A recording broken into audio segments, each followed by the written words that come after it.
What's the best stretch for my injury? This is a question we often get asked, and the honest answer is passive end range stretching is rarely our first choice for any sort of recent injury. It often puts too much compression, tissues getting squeezed together, or too much strain, tissues getting pulled apart on the recent injury, and the tissues oftentimes can't handle that.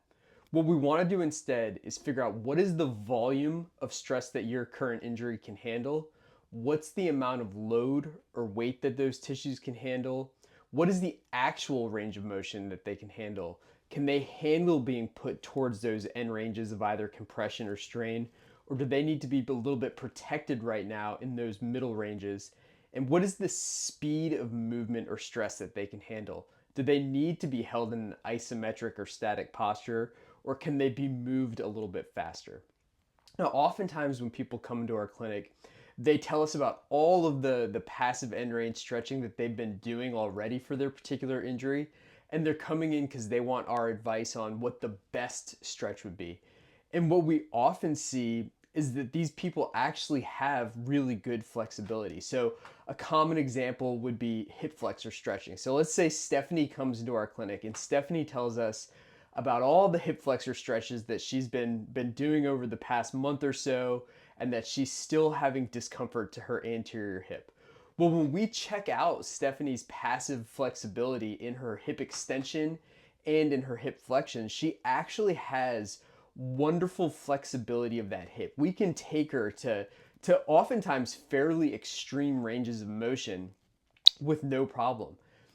When we ask Stephanie to move her hip actively against gravity or light resistance, this is where things tend to crumble. When we have Stephanie actively flex her hip against gravity, she's unable to get the same range of motion that she could get when we took her passively, or when we try to extend, when we ask Stephanie to extend her hip, she's unable to get to the same hip extension range of motion that we were able to pull her into. So there's a mismatch between her flexibility and what her nervous system can control in her tissues, or the capacity of her tissues. So what Stephanie does not need is more end range flexibility. She needs to build more control and capacity in her tissues so that she can now own some of that flexibility.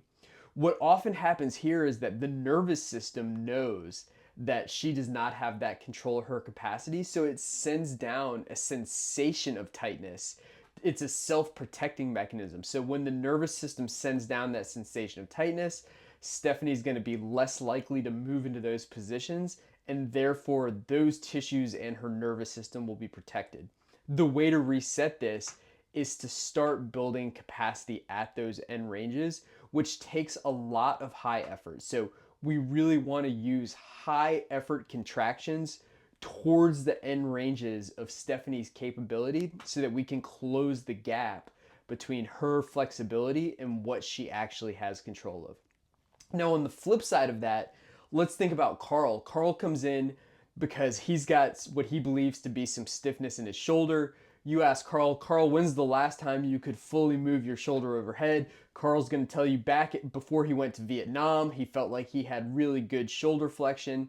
When you check Carl's passive flexibility in his shoulder flexion, it's going to be significantly limited. Then you ask Carl to show you what he can do actively, and that is also limited. So Carl's passive flexibility and the movement that he is able to control, they're relatively equal. Carl will likely benefit from some end range passive stretching. So Carl putting his tissues towards that end range for long holds to signal to his nervous system that Carl wants to use that range again, and that we need to either help lay down new tissue to provide more mobility to those areas. But he really has to get at those end ranges often and with enough intensity to signal to the nervous system that we need adaptation. What we often see is when people do their passive stretching or their passive mobility, they only hold the stretch for 3 sets of 20 to 30 seconds, and the intensity is often fairly low. To truly signal to the nervous system that we need it to adapt, we often need to hold for much longer periods and at higher levels of intensity. So 1, 2, 3 minute stretches with a really high level, approaching maximal type effort to truly signify to the nervous system that we need change. Now, this is something Carl's going to build up to. We don't want to start him there day one, or he might actually injure himself or injure himself more if he's already got an injury. We're going to slowly build Carl up. So we're going to start him at smaller doses and lower intensities, and then ramp him up as his tissues can tolerate it to really, again, get those high intensity, longer hold passive stretches to really gain some mobility. And then Carl's going to be in the same boat Stephanie was. We have to add some active component on top of that so that Carl can own that passive mobility. So now that Carl has some more passive flexibility, can he really perform high effort contractions at his end range so he can have a lot of control of those tissues? Now, the other thing that passive stretching and passive mobility is wildly beneficial for is calming down the nervous system. So in our current society, many of us live in a sympathetic overdrive or that fight or flight response.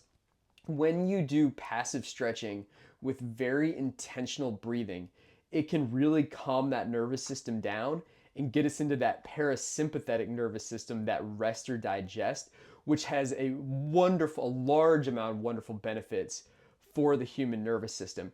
And at the local tissue level, it can oftentimes chill the tissues out, decrease some resting tone to the tissues, which often helps with symptoms and can really decrease some inhibition. So you can get a lot better muscle output, a lot better firing of those tissues by giving it some period of the day where those tissues are chilled out. So to recap, overall, passive end range stretching is rarely our first choice for a recent injury. However, it should not be vilified. It's been relatively vilified recently on the internet and amongst therapists and trainers. It does have its place in rehab and strength and conditioning. We just need to make sure that we're accurately assessing the people and dosing it out very intentionally. Hope this helps. Would love to communicate with you all through the comments or message me. Have a great day.